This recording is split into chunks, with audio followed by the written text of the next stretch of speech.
ใจมีใจคนหนึ่งเป็นใจลูกไฟลานไฟกับหูดูสูงยาวเหแล้วก็หนูโคตรใจเหมันกระตังให้เสน่ห์ย้อนเงินเปิดเอาคนว่าผมจุ่มใครได้จ้องน่ะแน่นะใครจ้องหนูด้านนี่มันมาเปลี่ยนเหรียญเอาเงินเปิดสู่ทั้งหลายบอกไม่ออกจะจักรสัทธาทั้งเสียงทั้งรถทั้งหลายอย่าไปอยู่มันอย่าไปสองกำมันเพราะว่าผมจุ่มมีจ้องเป็นชีวิตที่เป็นหลังพ้นมีเป็นสิบเป็นหลังห้องย่างตีละก่อนในทำสามปัวเขามีที่ย่างที่ซบพ้องเขาก็มีที่เนื้อสัตว์สองสูบก็มีที่น้อยหอยเสลียวเขาก็มี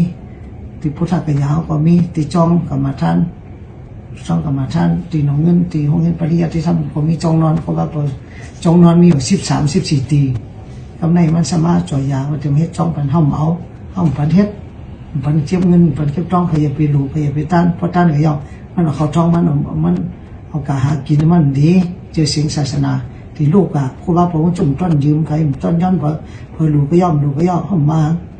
ตามเจตนาอันที่ว่าที่จ้องเนี่ยเฮ็ดอะพารานอนกับพี่เจ้าแต่หน้าต้านว่าสอนเสียงว่าเดี๋ยวธรรมนาสอนเนี่ยก็มีเจ้าแต่หน้าหมดอะอย่าไปกับเก็บกับกองเงินเปิ่นมาปราก็ดีมาก็ในก็น่ะพอกับเก็บแล้วเขาติดกินมันเจ้าตายเจ้าไว้มันชิบหายไว้วอดเจ้าลูกเจ้าหายเจ้าตายเจ้ากว่าอย่าไปแป๊ดอย่าไปเรียนเปิดเป็นคนในหมอเป็ดหมอเรียนเปิดเป็ดออนไลน์เป็ดออนไลน์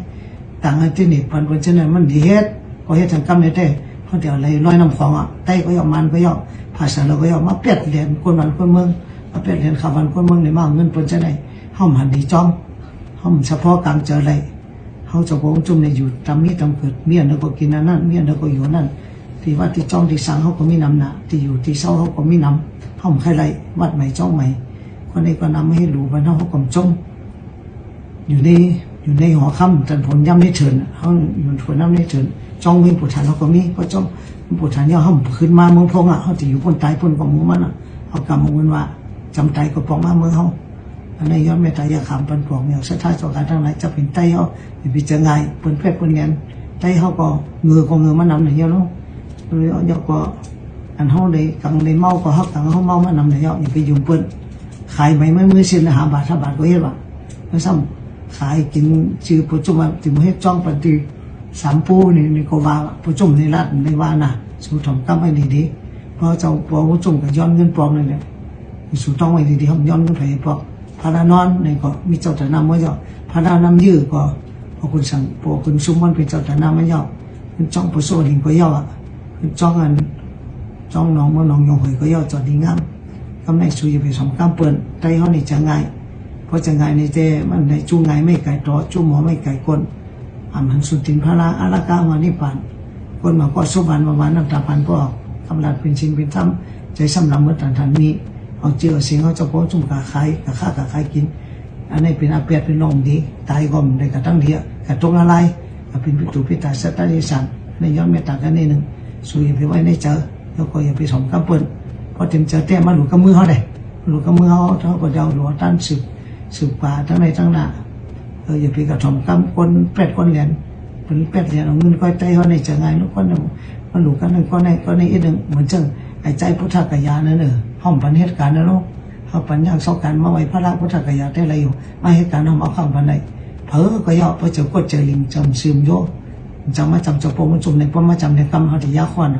เดี๋ยวขวัญให้หัวเขาที่สอนไปมันพี่สอนในก็คนสอน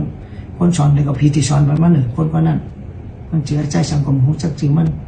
ใครเปิดเอาน้ำมาเปลี่ยนในพันยังต้องน้ำมันดีๆมาไม่เกี่ยวกับมาหา2-3 ปอกเชียวคิดต่อให้มันก็ขึ้นเทมีศีลมีธรรมมีตระมีจะไม่ตามหูลูกเป็นพ่อเพิ่มหูเป็นลูกแม่เพิ่มก็เราหูเจ้าพ่อเจ้าแม่มันอย่าไปกระทำกรรมมันอย่าไปเอาเงินกับลูกกับตามันเอาเสียท้องมันเมื่อกินเรากินยากเดเลยทั้งใจทั้งเนื้อมันสั่งถูกอันนี้ย้อนไม่ต่างอย่าขำกันในหนึ่งเห็นต้องมาต้องไว้เสียกรรมกูคนก็นั่งไต่ห้องไปเจอไงเพราะเจ้าพ่อจุ่มนะทั้งก้อยเนี่ยอย่าไปมาหลุมมาตันเงินคำเขามีนำไหนอ่ะป้อมีเสียไว้เงินคำเขาตีโลกเงินเป็นคำจกใส่ก็ได้ตั้งปลาก็ได้ให้ลูกให้สั่งจ้องผู้ทันก็ติดเต็มว่าเงินคนหลุดคนตั้งก็มีหมดอ่ะเลยไม่ใจฉะนั้นย้อนไปตายอย่าขำกันนี่หนึ่งอะไรบางไงถมกรรมเป็นเรื่องกรรมไอ้ใจเอาจริงๆเมื่อขายกินแล้วก็ยั่งเหตุก็เศร้าป้อมยั่งเศร้าให้ที่ต่างแย่เมื่อเอาอาเปียดเอาเสียทอง10 ปีนึงเพราะนั้นมันหลับคนเขาเนี่ยป้อคือหลับตาเพื่อโก้เฮ็ดดีๆการดีๆไปดีๆตั้งไปตั้งมันไปเอาจริงๆศาสนากับขายกินเจอจัดภาษาศาสนาใต้เขานิยมย่อมกับ เต็มที่กับวันตามเมื่อนะนี่ก็ย้อนไปตัดกันนี่